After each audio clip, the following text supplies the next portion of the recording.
Alhamdulillahirabbil alamin wa bihi nasta'inu ala umuri dunya waddin. Wassalatu wassalamu ala Muhammadin wa ala alihi wa ashabihi mujahidin tahirin, amma ba'du.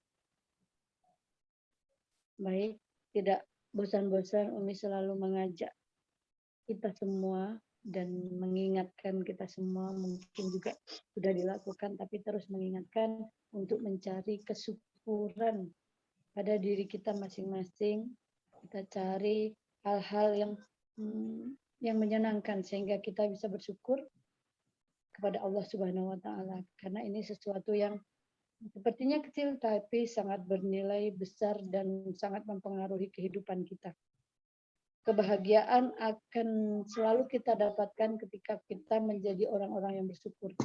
Artinya kita tenaga, pikiran, hati berfokus kepada sesuatu hal yang kelebihan ya, kelebihan yang telah Allah berikan. Karena pandangan orang itu kan berbeda-beda, sehingga dalam pandangan kita, seandainya kita menganggap itu satu hal yang perlu disyukuri, maka itu adalah bentuk kebahagiaan. Daripada orang yang ya kalau bersabar itu masih mending ya, kalau orang yang selalu mengeluh gitu, maka bisa dipastikan hidupnya akan susah gitu.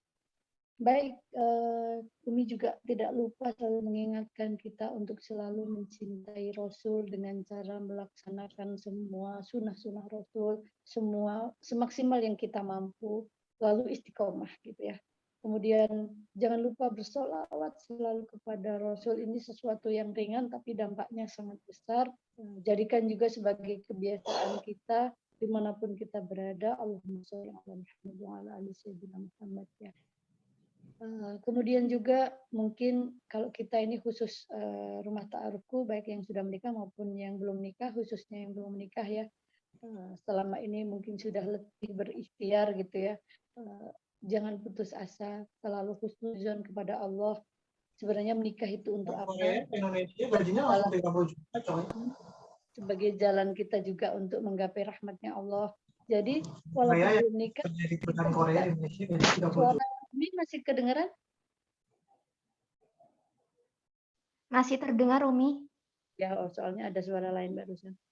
Baik, apapun keadaan kita, semua kita lakukan demi menggapai rahmat Allah. Kita belum menikah, artinya hanya orang tua yang menjadi pintu tercepat kita masuk surga, gapai dengan itu. Seandainya kita sudah menikah, bagi perempuan, suami adalah pintu tercepat untuk menggapai ridho Allah, gapai dengan itu. Artinya apapun keadaan kita sebenarnya itu adalah baik gitu. Adapun keinginan kita itu adalah manusiawi.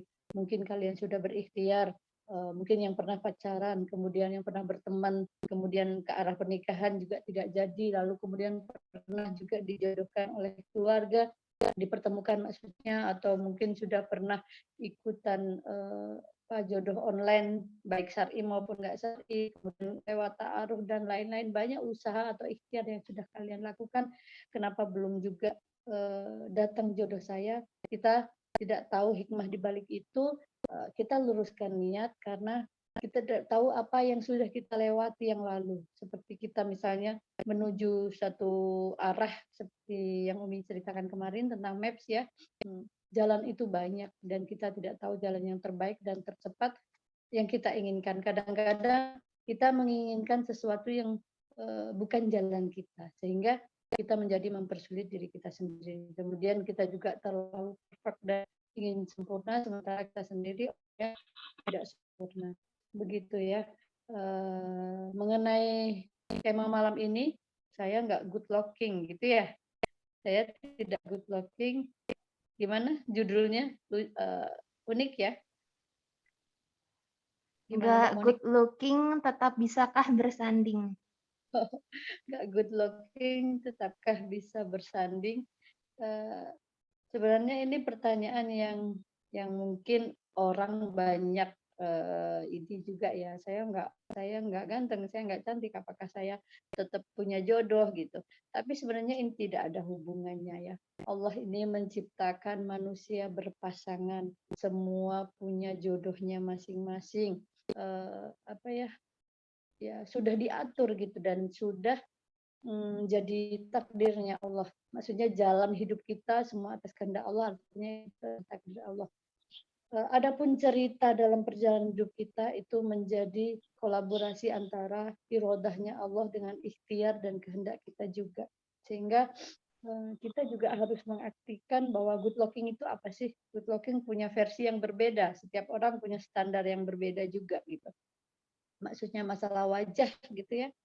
Wajah ini sesuatu takdir yang tidak bisa kita elak gitu dan tidak bisa kita minta, tidak bisa kita ikhtiarkan. Mungkin yang mengikhtiarkan orang tua gitu ya. Orang tua yang maaf gitu, dia merasa dirinya, mungkin saya pesek, saya mencari suami yang mancung atau gimana. Ya itu juga kembali kepada sunatullahnya karena, takdir ini juga kan kalau di dunia semuanya melewati jalan sunatullah gitu ya. Kalau ngambil jalan ini maka lewatnya begini, mengambil jalan ini lewatnya begini. Artinya kita berpindah-pindah dari satu takdir ke takdir yang lainnya dan semuanya sudah digariskan oleh Allah gitu. Ketika kita merasa wajahnya tidak good looking itu salah gitu ya. Salah kenapa? Kita harus bersyukur terhadap semua yang Allah ciptakan kepada kita. Ketika kita bersyukur, kita akan menjadi percaya diri. Ketika kita akan percaya diri, kita akan melihat kelebihan kita dan di mana kekurangan kita. Kelebihan kita akan kita maksimalkan dan kekurangan kita akan kita tutupi. Misal hitam nih, jerawatan, kita bisa merawat diri gitu ya. Tapi ini maksudnya mungkin good looking dalam pandangan banyak orang ya. Sementara good looking juga nggak hanya dari wajah, bisa juga dari body, badan gitu ya. Ada orang yang ganteng banget tapi badannya kecil hitam gitu. Dia ganteng tapi kecil hitam. Dia ada badannya ganteng gitu. Bodinya bagus gitu. Tapi cara bergerak, cara jalannya pincang gitu ya. Menjadi nggak good looking menurut versinya orang banyak. Wah sayang dia ganteng tapi jalannya pincang misalnya atau terseok-seok atau gimana gitu ya. Jadi artinya secara keseluruhan terlihatnya nampaknya nggak good looking gitu. Kemudian cara bicara. Ada yang ganteng, kemudian badannya bagus, gerakannya juga bagaikan model gitu ya. Tapi ketika ngomong, ketika bicara membuat kita ilfil gitu. Gimana ya gitu. Jadi nampak menjadi nggak good looking gitu. Kemudian dia mungkin tidak good looking lah, bahkan wajahnya biasa aja, tapi dia rapih gitu ya. Kalau ngomong menyenangkan, dia smart gitu. Nah, good lookingnya pun beda gitu. Setelah mungkin good looking pertama ya orang pandangan pertama. Tapi setelah beberapa detik dia akan melihat cara bicara, setelah melihat lagi cara berjalan gitu ya. Terus setelah melihat lagi cara berpikir. Itu artinya good looking yang seperti apa yang kita mau gitu. Jadi versinya banyak. Gitu. Apalagi kalau sudah mengenal, maka attitude, perilaku itu yang penting, akhlak. Nah, maka kebanyakan orang mereka menjadi segan dan merasa senang saja kepada orang yang mungkin wajahnya nggak ganteng-ganteng amat, mungkin apa kulitnya hitam, tapi dia menyenangkan, dia punya akhlak yang baik, gitu, bagus gitu, perilakunya juga menyenangkan. Jadi versinya menjadi berubah tuh. Yang awalnya nggak, dia awalnya nggak suka sih orangnya gimana, nggak secara fisik kurang tertarik gitu. Tapi setelah mengenal menjadi good looking aja buat dia. Gitu. Dan orang akan menjadi good looking ketika bertemu dengan orang yang tepat. Di mata orang yang tepat, maka manusia itu menjadi good looking aja karena setiap orang punya seleranya sendiri. Kita bisa melihat semua pasangan ya di yang kita lihat mungkin baik di online maupun offline di sekitar kita maupun di dunia lain ya. Maksudnya di dunia seperti YouTube apa ya kan kita nggak tahu tapi tahu beritanya ya. Ada orang luar negeri yang senangnya malahan orang-orang eksotis gitu ya, hitam, maaf gitu, struktur hidung pesek, gigi monyong gitu. Jadi menurut kita mungkin itu nggak good looking, tapi menurut mereka eksotik gitu, cantik gitu. Apalagi dia ramah. Bagi kita mungkin ramah biasa, di Indonesia itu ramah, bagi mereka itu langka. Gitu. Dan jadi ini perlu jangan insecure gitu kayak apa namanya materi kita kemarin ya, jangan merasa rendah diri dan tidak merasa pantas untuk siapapun orang lain. Kita harus percaya diri. Ya, kecantikan, ketampanan mungkin di awalnya orang terpana karena selanjutnya ya yang dilihat adalah sikapnya. Jadi jangan sampai kita rendah diri dengan pemberian Tuhan gitu ya. Kemudian misalnya gagal ta'aruf saya karena kurang menyenangkan jangan karena wajah cantik atau ganteng. Nah, kalau kita mau memperbaiki diri itu ikhtiar kita ya memperbaiki diri agar kita bisa disegani, kemudian merawat diri dengan versi yang terbaik. Ya, perawatan macam-macam kan. Perawatan itu memang dianjurkan sebagai bukti kita bersyukur kepada Allah merawat apa yang menjadi pemberian Allah gitu. Merubah diri kita juga menjadi merubah karena diri kita sendiri, menjadi pribadi karena diri sendiri, bukan karena orang lain gitu. Kemudian dia mencintai diri sendiri, cara mencintainya ya begitu. Ikhtiar untuk selalu berubah lebih baik, termasuk fisik gitu ya. Itu sebenarnya untuk mengobati hati kita juga, ya, karena semuanya berakibat ketika kita menjadi orang yang suudzon bahkan terhadap diri sendiri akan mempengaruhi juga kehidupan kita ke depannya gitu. Ya. Karena pasangan itu sebenarnya setelah menikah mereka akan menemukan apakah nyambung atau tidak komunikasinya. Maka di sini kita masih bisa belajar untuk belajar untuk komunikasi yang baik gitu. Belajar ya. Kemudian orangnya asik atau tidak, jangan-jangan orangnya kaku, dikit-dikit ngambek, dikit-dikit nggak bisa dia bercanda, atau bicara politik dia bisa, bicara tentang melucu dia bisa, bicara tentang wawasan agama dia nyambung, bicara tentang sosial dia oke. Ini asik gitu ya, diajak bicara itu asik. Pasangan akan lebih nyaman seperti itu. Mungkin untuk good looking di awal aja, awal-awal, tapi kebahagiaan tidak di situ. Banyak sekali pasangan yang sudah menikah, mereka sama-sama good looking yang terjadi karena akhlaknya mungkin, komunikasinya mungkin, ya sikap dan lain-lain lah, wawasan agama dan lain gitu. Banyak sekali hal-hal yang duniawi lah ya. Sehingga apalagi niat nikahnya juga tidak karena Allah tidak kuat ya, perbedaan keluarga dan lain-lain. Ini ganteng, ini satunya cantik, tapi mereka berpisah. Kenapa? Bilanglah tidak cocok lah, kemudian bilanglah apa namanya ya ada wanita lain, ada pria lain, nauzubillah min dzalik gitu ya. Jadi cari pasangan yang mungkin open minded terhadap pasangannya, kemudian apalagi yang berwawasan luas itu yang lebih penting gitu. Jangan melulu kita fokus pada wajah. Awalnya mungkin dia mungkin tidak good looking, kita akan berikhtiar banyak sekali apalagi sekarang ya gitu dengan baju yang terasi orang yang biasa-biasa aja menjadi enak aja dipandang dengan senyum. Ini kan senyum ini lahir dari hati kan. Orang yang susah banyak masalah kemudian suka marah terus banyak banyak suudzon dia susah akan senyum gitu.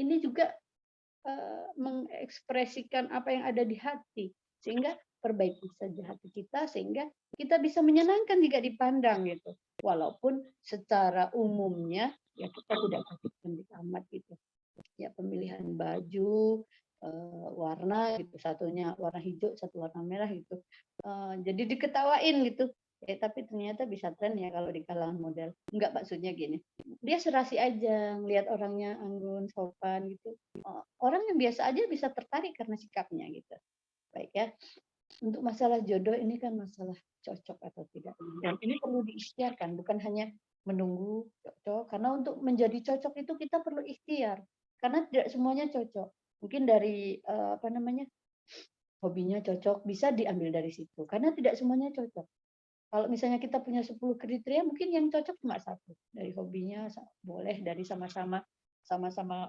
hobi badminton misalnya atau berenang kita bisa membangun kecocokan dari situ walaupun semuanya yang lainnya ada perbedaan gitu kita juga bisa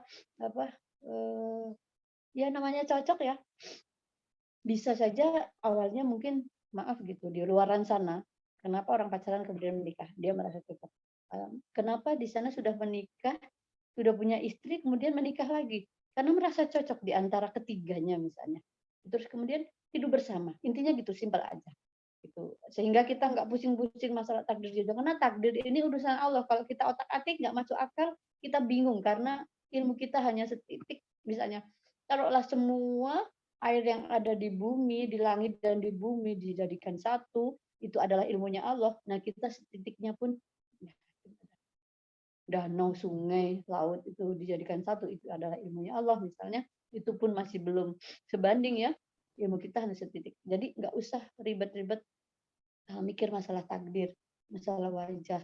Ya, artinya kita ikhtiar saja gitu, jangan merasa rendah diri, kemudian ya, akhirnya nggak bersyukur dan besok-besok menjadi tidak percaya diri, menjadi takut, menjadi khawatir, was-was, wajahku, akhirnya menjadi orang yang nggak bersyukur dan penuh ketakutan untuk memulai berikhtiar lagi. Ya gitu ya, kalau memang kita mau mencari jodoh, cari kesamaannya, mungkin dari tabiatnya, sifatnya, profesi, hobi, keturunan, ya itu diikhtiarkan gitu. Jangan hanya diam saja, karena sama seperti ya, Umi lebih mudah itu menggambarkan tentang map, kita menuju ke suatu tempat, tapi kita diam aja, kita nggak maju-maju gitu. Allah udah kasih petunjuk, Allah udah kasih segala perangkatnya ya, kita tinggal jalankan gitu. Bisa jadi orang nyangkeng gitu, kita ke bawah, ya itu juga petunjuk Allah gitu ya. Tapi kita gerak, ada ikhtiarnya gitu. Atau kita mau beralih haluan, beralih jalan gitu. Nanti kalau tujuannya sama, kita juga akan sampai. Tapi dengan semua versi yang berbeda, jalan yang berbeda. Ya intinya hanya syariat yang menjadi pagar kita gitu.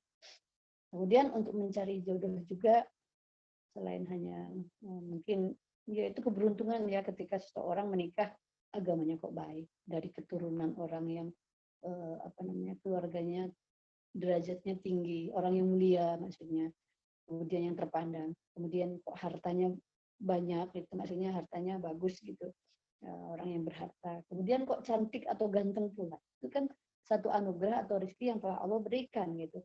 Tapi apakah itu juga menjamin kebahagiaannya? Kalau dia tidak bersyukur, suatu saat setelah menikah, ya dia beruntung dia nggak bersyukur aja, yang ganteng menjadi ternampak nggak ganteng, yang kaya membuat harta membuat dia hampa, karena apa?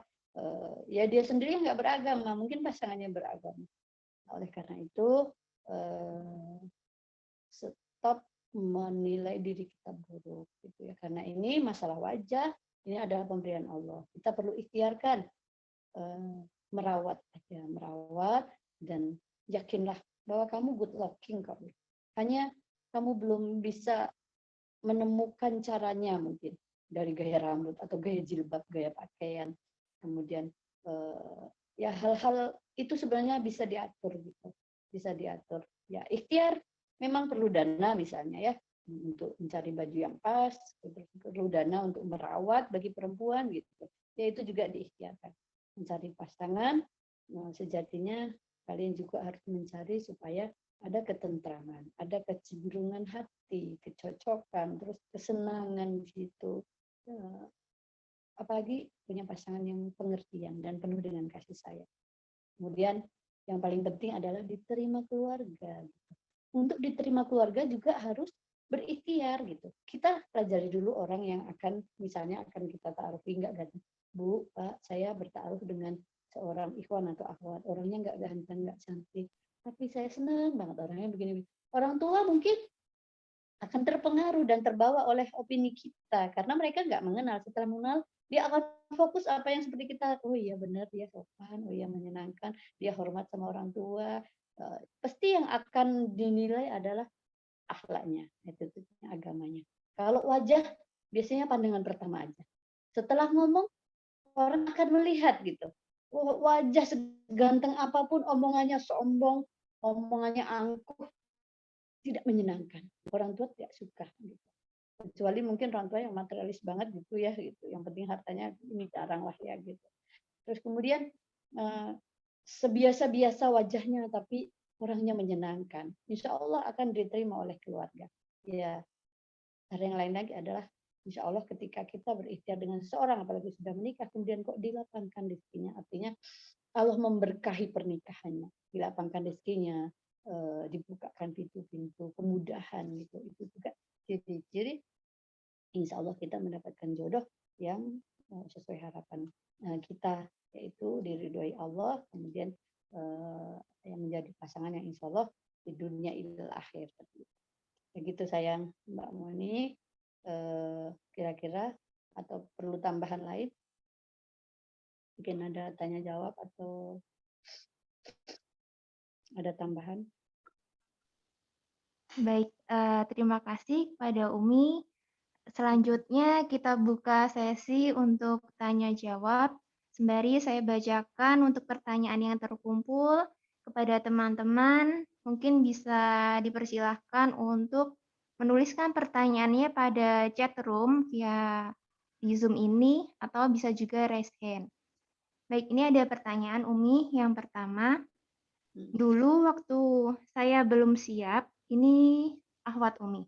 Dulu waktu saya belum siap untuk menikah dan ingin fokus untuk kuliah atau studi, ada beberapa ikhwan yang mengajak menikah saya.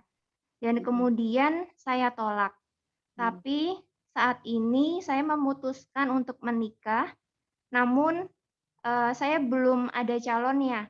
Apakah itu termasuk karma untuk saya karena sering menolak lamaran ikhwan tersebut? Terima kasih. Baik ya, jadi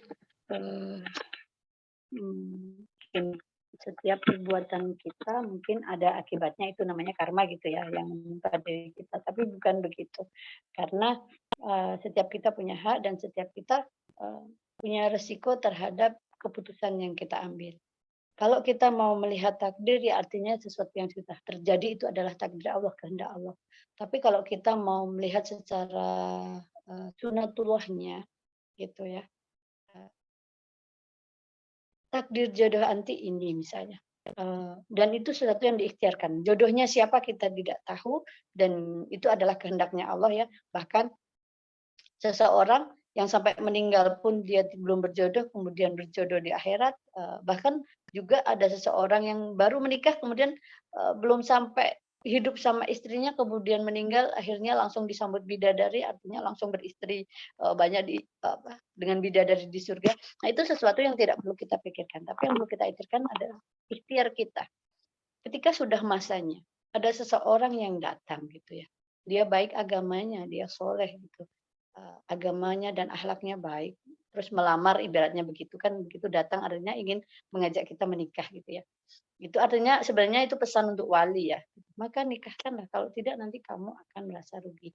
Ya ini mungkin yang disebut seperti itu, tapi bukan maksudnya karma. Artinya ketika kita berjalan di suatu tempat, hacking misalnya, hacking apa?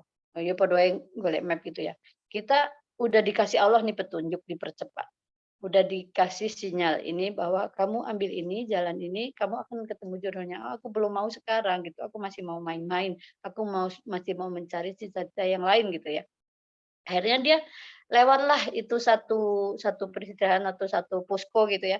Kemudian dia ngambil jalan lain. Akhirnya ya akan secara otomatis sunatullahnya mengarah ke pergerakan perjalanan takdir yang lain gitu. Jadi nggak masalah. Ketika anti sudah menolak ikhwan yang dulu, itu menjadi hak anti karena anti belum merasa siap. Itu juga jadi pembelajaran bahwa kadang-kadang memang untuk menikah kebanyakan di Indonesia inginnya ikhwannya itu kebanyakan usia 25 sampai 30 dan ingin menikah sama aku, kita harus putus harapan karena semakin ke sini kita akan mengarah ke budaya dunia, karena di dunia juga umur 30-40 baru menikah gitu. Artinya jangan putus harapan, cuma mungkin kesempatannya tidak sebanyak yang dulu, tapi setiap kesempatan harus kita ambil dan jangan hanya menunggu. Jodoh ini adalah sesuatu yang harus kita ikhtiarkan. Dan ikhtiarnya juga macam-macam. Orang tua juga perlu mengikhtiarkan kita gitu. Tapi kalau orang tua tidak mau, tidak masalah gitu ya. Kita terus berdoa, terus minta kepada ustadz mungkin atau ustazah boleh gitu. Lewat rumah ta'aruf juga boleh. Apapun ikhtiar yang insya Allah pagarnya yang penting tidak melanggar syariat gitu aja. Jadi jangan sedih, jangan sesali sesuatu yang telah lalu. jadikan pembelajaran aja. Oh mungkin dulu Allah sudah kasih sinyal untuk saya bertemu jodoh, tapi saya belum mau gitu. Nggak apa-apa, mungkin ada nanti posko yang lain tempat penantian. Misalnya ketika anti ingin mengajukan ta'aruf ini akhwat ya, jangan hanya menunggu diajak ta'aruf. Nanti harus aktif untuk mengajukan ta'aruf. Sekarang di rumah ta'arufku juga begitu. Banyak akhwat yang aktif mengajukan ta'aruf terhadap ikhwan gitu. Jangan bersedih dan tidak masalah kalau ikhwannya belum berkenan. Artinya belum belum cocok aja gitu. Jadi bukan juga karena kita tidak kayak judul ini ya, tidak good looking apakah bersanding atau tidak. Jangan pikirkan itu, ikhtiar lakukan karena Allah. Dan semakin aktif kita, insya Allah kesempatan akan semakin banyak. Sama seperti kita menjemput rizki gitu. Menjemput rizki semakin aktif kita semakin gigih. Tapi bukan sesuatu yang menggebu-gebu ya. Aktif tapi santai gitu. Aktif itu santai. Jangan jangan yang menggebu-gebu. Biasa aja tapi kita jangan hanya berdiam. Aktif terus gitu. Gitu sayang gitu. Jadi bukan karma ya gitu. Jangan khawatir. Baik Umi, terima kasih atas jawabannya. Kemudian ini ada pertanyaan lagi sedikit terkait tadi dari jawaban Umi, ini dari akhwat yang lain. Izin bertanya Umi, setelah beberapa ta'aruf untuk ikhwannya mengenai ibadah belum teratur. Dan saya selalu mundur setelah tahu mengenai ibadah yang kurang teratur tersebut. Keputusan itu nggak salah kan ya Terima kasih. Masalah salah atau benar itu ukurannya kan banyak ya sayang ya. Kita juga orang yang tidak sempurna, orang juga berproses gitu. Ketika kita memang fokus untuk mencari pasangan hidup, ya banyak hal yang perlu kita pertimbangkan, mungkin termasuk ibadah itu. Ketika anti menilai ibadah belum teratur itu maksudnya adalah sholat atau ibadah yang lain, Umi tidak paham, maksudnya mungkin sholat. Karena banyak sekali orang yang awalnya nggak sholat, setelah menikah istrinya sangat berpengaruh besar untuk mendorong dia tidak sholat. Bahkan ada juga kisah seseorang yang ibaratnya amburadul lah gitu, preman dan lain sebagainya, menikah dengan wanita yang solehah. Yang penting preman ini akhlaknya baik, maksudnya preman ini dalam arti ya dia preman terhadap Allah ya, maksudnya tidak beribadah maupun, tapi dia dengan perempuan itu dia hormat, dengan ibunya itu hormat gitu. Itu hak anti seandainya anti tidak nyaman dan tidak yakin sama ikhwan tersebut. Tapi ada juga kok di rumah ta'aruf ikhwan dia belum apa ya, belum istiqomah untuk ibadah, bahkan ibadah wajib perlu diingatkan, perlu motivasi gitu. Tapi semakin ke sini dia terus memperbaiki diri. Ada akhwat yang bahkan akhwat itu bercadar gitu. Dan memang pendidikan agamanya dari keluarga itu baik gitu. Dia melihat ikhwan ini akhlaknya baik, sangat memuliakan seorang ibu gitu. Ibunya sangat dimuliakan dan sebenarnya ikhwan ini karena pengaruh lingkungan keluarga yang tidak terlalu mementingkan sholat sehingga dia AB aja kadang sama teman sholat kadang enggak gitu, bahkan apalagi ibadah-ibadah yang lain seperti sholat sunnah dan lain ya gitu, tapi dia oke menerima ini ikhwan gitu. Setelah menikah, masya Allah luar biasa gitu ya, mungkin akhwat ini juga apa ya, punya jiwa dakwah gitu terhadap keluarga sehingga bisa berpengaruh, bukan merubah, yang merubah itu Allah ya. Mungkin dengan doanya, dengan ikhtiarnya, sehingga ikhwan ini menjadi orang pecinta ilmu gitu. Apa cara wong Jawa niki serakah terhadap ilmu. Pokoknya di mana kajian ilmu dia haus gitu. Kemudian dia langsung terapkan, kemudian ibadah gitu menjadi kalah istrinya gitu.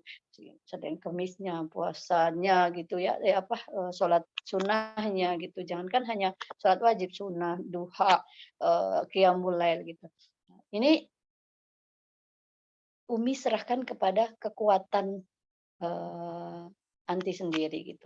Bagaimana kekuatan anti untuk menjaga diri, menjaga agama anti seandainya ada ikhwan yang mengajukan ta'aruf atau melamar anti, sementara menurut anti ibadahnya kurang baik, gitu.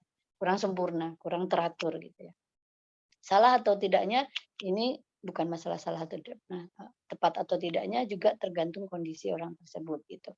Ya kalau memang anti nggak yakin ya jangan lakukan. Karena dalam Islam kita kalau melangkah tidak boleh ragu. Kalau ragu jangan melangkah, berhenti dulu. Kuatkan keyakinan. Kalau yakin mundur, mundur aja. Kalau yakin maju, maju. Kalau tidak yakin untuk mundur artinya maju, kalau tidak yakin untuk maju artinya mundur, gitu aja. Nah, jadi yang pasti aja, dan jangan pernah menyesali apa yang sudah kita putuskan. Artinya karena sesuatu yang kita putuskan sudah melalui pertimbangan, sudah melalui doa, mungkin sudah melalui istikharah. Ya, jadi setelah kita memutuskan, jangan menoleh ke belakang sehingga menjadi orang yang pelin-pelan gitu ya, menyesal, nanya lagi, sementara kita sendiri nggak berani untuk maju, sementara ya hati kita belum move on gitu ya. Gitu sayang ya. Baik, jazakillah khair Umi. Untuk Iya. pertanyaan selanjutnya yaitu yang ketiga, bagaimana untuk menghilangkan keinginan untuk berpacaran? Seperti itu, Umi. Oke, bagaimana menghilangkan keinginan berpacaran? Pertama, apa motivasi berpacarannya ini? Apakah karena cinta? Maksudnya cinta gitu, senang banget sama orang tersebut? Apakah karena ingin cari hiburan? Umi nggak harus tahu dulu nih motivasinya untuk pacaran itu apa gitu. Atau ada orang yang ibaratnya nembak gitu ya, apa itu menyatakan cinta kemudian ngajak pacaran, kemudian daripada enggak siapa tahu gitu ya, siapa tahu ini jodohnya gitu ya. Jadi apapun itu bentuknya pacaran, dia berada di tepi-tepi jurang gitu ya. Ketika pacaran tersebut mengarah kepada maksiat, apalagi zina, ya udah kecemplung jurang. Tapi kalau pacaran itu, apa namanya, tidak mengarah kepada zina, tapi minimal dia nyerempet-nyerempet maksiat dan seleo-seleo ya, sandung-sandung. Ya gimana caranya? Ya jangan lakukan gitu. Jauhi orang yang mengajak kita pacaran atau yang ingin kita pacari. Jauhi dia. Kalau kita suka sampaikan aja.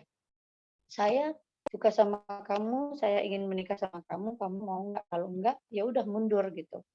Walaupun saya berat melepaskanmu karena saya suka, saya cinta gitu, saya berharap kamu jadi pasangan saya, tapi kamu nggak mau ya, karena Allah lah saya mundur, gitu aja gitu.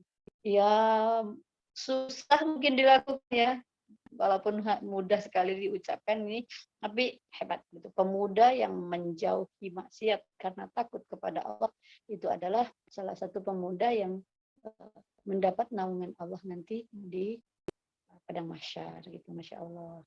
Itu Mbak Moni. Ya, baik Umi. Ini ada lagi Hmm. pertanyaan yang cukup bagus Umi.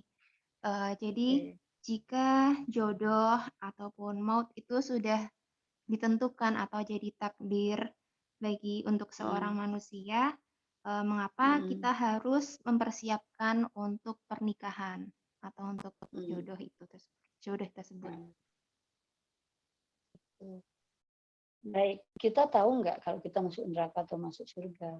Kita tahu nggak bagaimana kehidupan di alam barzakh? Kita tahu nggak apakah kita mau meninggal duluan atau mau menikah duluan? Ini adalah sesuatu yang ranahnya itu adalah wilayahnya Allah gitu. Dan kita nggak perlu memikirkan itu gitu. Bukan berarti sesuatu yang ada ketetapan dan irodahnya Allah kita berdiam diri. Sama seperti rizki. Allah berfirman bahwa tidak akan diambil nyawa seorang muslim, nyawa seorang manusia sebelum habis rizkinya dibagikan. Bukan berarti dia diam saja gitu ya. Karena ini juga sunatullah takdir itu kan sesuai perangkatnya dengan sistemnya gitu. Seperti mencari rizki, menjemput jodoh. Ini sesuatu takdir yang berhubungan dengan sistem gitu ya. Jadi harus kita ikhtiarkan. Dan takdir ini punya ruang lingkup, punya apa ya, ruangnya, dan kita nggak tahu batas mana ruang kita. Jangan sampai kita sudah kelewat, maksudnya melewati batas gitu, dan tidak bisa lagi. Kita punya batas waktu. Takdir satu dengan takdir yang lain juga punya batasan gitu, sehingga harus kita ikhtiarkan secepat mungkin yang kita bisa. Sebagai apa? Sebagai ikhtiar kita menyempurnakan agama, ikhtiar kita mengikuti sunnah Rasul. Itu kan tujuannya itu tuh, mendapatkan ridho Allah gitu. Selain itu kita juga mencari ketentraman jiwa, memperbanyak keturunan, semua itu ibadah semua gitu. Sehingga kita nggak usah terlalu jauh memikirkan apa nanti kita mati, ngapain mempersiapkan pernikahan? Kan kita tidak tahu mau mati dulu atau gimana gitu. Sehingga ikhtiar saja karena Allah lakukan. Kita punya keinginan ya kita sampaikan keinginan kita, dan tawakal itu adalah apa namanya, peredamnya gitu ya. Sehingga sesuatu yang menggebu-gebu pada akhirnya ada peredamnya gitu. Pada akhirnya harus diredam. Tawakal gitu ya. Kita sudah berikhtiar, kita inginnya ini itu, jodoh yang ketemu. Dilalahnya pas ketemu insya Allah kita ridho. Artinya ketika kita menyerahkan segala sesuatunya sama Allah, ya, sambil berikhtiar bahkan sebelum ikhtiar, insya Allah kita akan ikhlas menerima semua prosesnya sampai akhir. Itu ya sayang ya. Jangan terlalu kita memikirkan sesuatu di luar ranah kita sehingga kita menjadi orang ya udah ngapainlah kalau sudah ditakdirkan di surga atau di neraka ngapain aku beramal, ngapain aku ibadah nanti toh aku di surga gitu kan. Jadi logikanya juga itu. Ngapain saya itu capek-capek beribadah, toh takdirnya saya di neraka gitu. Ya, itu ilmu yang tidak bisa kita jangkau gitu. Kalau kita berpikir itu pusing kita nanti. Tugasnya manusia ikhtiar. Allah akan menilai ikhtiar kita gitu saja. Dan kita di dunia hanya mencari rahmatnya Allah, mencari kasih sayangnya Allah gitu. Dan kita ngikuti fitrah kita sebagai manusia. Kita punya hawa nafsu harus kita salurkan. Kita punya keinginan silahkan ditunaikan, boleh. Tapi pagarnya itu syariat gitu aja gitu.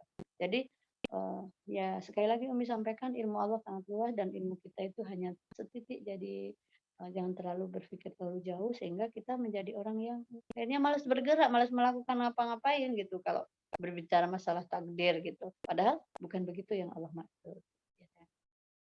Oke, Mbak Monik. Ya, baik. Terima kasih, Umi. Berhubung juga pertanyaan sudah, oh, ini Umi ada pertanyaan masuk lagi. Jika akan sholat istikharah, tobat, dan tahajud, mana yang harus didahulukan? Begitu, Umi. Sholat istikharah, tobat, dan tahajud. Yang lebih utama. Begitu, mungkin. Kebutuhannya apa dulu? Karena segala sesuatu itu sesuai kebutuhan, maka itu menjadi utama. Ketika kita merasa banyak dosa, dan kita merasa dosa-dosa itu menghalangi kita, apapun itu, ya sholat tobat yang diutamakan. Ketika kita dalam kondisi bimbang, pilihan, memilih sesuatu, sehingga kita ingin mendapatkan petunjuk yang cepat, gitu ya, maka sholat istikharah yang kita prioritaskan. Ketika kita mempunyai hajat, kita menginginkan sesuatu dan ingin Allah mengabulkan di waktu-waktu yang mustajab, ya seriuskan sholat tahajud. Itu saja pesan Umi.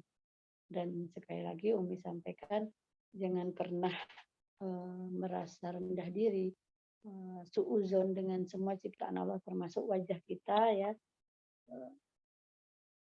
Syukuri apa yang ada, ikhtiarkan yang terbaik. Kalau kita ingin good looking, berdandanlah.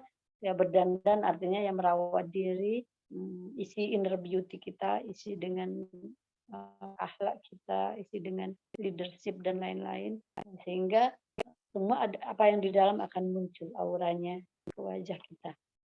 Maka good looking insya Allah akan tercipta gitu ya, smart, berwibawa, itu lebih good looking. Oke, ada hal yang lain? Ada pertanyaan lagi, Umi. Oke. Amalan-amalan apa saja yang dapat kita lakukan untuk mempercepat bertemunya dengan jodoh kita? Oke, baik. Pertama, doa ibu, ya, doa ibu. Karena Allah sendiri suka ya dengan doa ibu. Ibu itu doanya mustajab dan tidak ada hijab. Doa tulus ibu, apalagi ibu sholat hajat, itu benar-benar minta sama Allah. Makanya yang dicari itu gregetnya gitu. Cari ridhonya ibu yang ibu benar-benar berdoa gitu untuk kita. Sampai hatinya itu kerentak apa cara bahasa Jawanya. Terenyuh gitu, benar-benar minta sama Allah. Doa yang sungguh-sungguh ya, minta sama Allah. Itu kita minta doa ibu yang pertama. Terus kemudian ya doa orang tua juga termasuk ayah ya, gitu. Tapi terutama ibu. Kemudian yang kedua, perbaiki sholat kita. Perbaiki sholat kita, ya banyak beristighfar. Terus yang ketiga, kita harus banyak-banyak silaturahmi. Silaturahmi baik ke teman orang tua kita, ke keluarga besar kita, terus kemudian ke teman-teman orang-orang soleh gitu ya. Kita harus banyak silaturahmi. Nothing, tulus silaturahmi aja karena Allah gitu. Ngapain kamu ke sini, ada maunya karena ngutang atau karena apa enggak gitu atau mampir gitu. Nggak. Biasakan silaturahmi. Ya, agendakan untuk punya silaturahmi. Banyak relasi, banyak teman, apalagi teman-teman yang soleh insya Allah ya. Terus kemudian perbanyak sedekah. Itu insya Allah ya dengan doa ibu, kemudian banyak istighfar, kemudian silaturahmi, apa tadi, kemudian bersedekah, satu lagi apa istighfar ya, istighfar. Insya Allah itu semua akan melancarkan nggak hanya jodoh kita, semua lini kehidupan kita insya Allah Allah mudahkan. Karena apalagi istighfar ya, orang kalau terbiasa istighfar, semua yang dia minta akan Allah kabulkan gitu. Tidak lepas lisannya dengan istighfar. Artinya nggak ada dosa gitu ya. Setiap dosa istighfar. Dosa besar benar-benar kita hancurkan, dosa kecil luruh dengan sendirinya. Itulah ya istighfar. Sehingga apa? Sehingga tidak ada alasan Allah untuk menolak permintaan kita. Dan orang yang beristighfar, dia orangnya tahu qanaah, merasa cukup aja, bahagia aja. Dia hanya menginginkan sesuatu yang rasanya dia dengan itu akan lebih sempurna agamanya. Gitu. Dan ini sesuatu yang tidak mudah memang ya. Terus yang terakhir, bersolawat. Bersolawat kepada Rasulullah SAW. Karena itu keutamaannya sangat banyak dan insya Allah hajat-hajat kita lewat wasilah bersolawat Allah akan kabulkan. Itu ya sayang. Jadi ingat pertama apa? Doa ibu, perbaiki sholat, banyak istighfar, silaturahmi, sedekah, terus kemudian sholawat. Insya Allah ya itu adalah jalan-jalan tol ya, tidak mudah karena keenam hal ini kuncinya adalah istiqomah. Istiqomah itu yang sangat sulit. Dan tapi bukan berarti kita punya azam yang kuat, insya Allah menjadi. Gitu sayang, Mbak Moni. Baik Umi, menanggapi yang untuk amalan yang pertama tadi mengenai doa ibu, apabila ibu kandungnya sudah meninggal itu bagaimana ya Umi? Gitu. Ya, ibu kandung sudah meninggal, kita masih punya nenek nggak ada, kita masih punya bibi, gitu ya, bibi dari pihak ibu itu.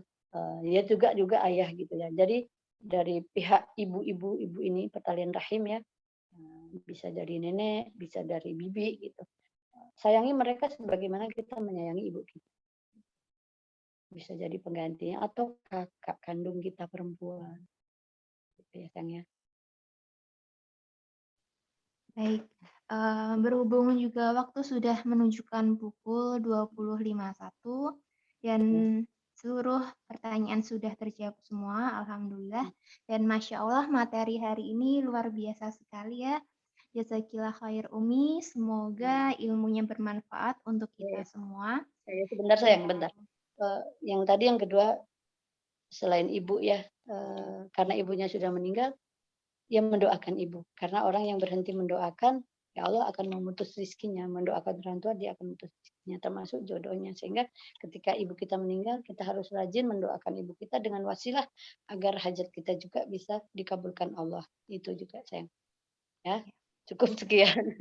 Tadi ketinggalan. Oh ya, Umi jazakillah khair. Baik, dan untuk teman-teman semuanya, bagi yang ingin bersedekah atau berdonasi di rumah ta'arufku bisa menyalurkan infaknya di rekening BSI yang ada di chatroom ya. Dan minggu depan kita akan ada program Tanya Umi lagi, yaitu dengan tema tanda-tanda dia siap nikah begitu. Jadi mungkin bisa disiapkan untuk teman-teman semuanya pertanyaan dari sekarang bisa disampaikan via admin Ikhwan dan juga Akhwat ataupun melalui DM Rumah Ta'aruf di Instagram. Dan mari kita tutup acara pada malam hari ini dengan bacaan hamdalah, alhamdulillahirabbil alamin, dan doa kafaratul majelis, subhanakallahumma bihamdika asyhadu an la ilaha illa anta astaghfiruka wa atubu ilaik. Sekian dari saya selaku MC. Kurang lebihnya mohon maaf. Wassalamualaikum warahmatullahi wabarakatuh. Jazakillah khair Umi. Warahmatullahi wabarakatuh.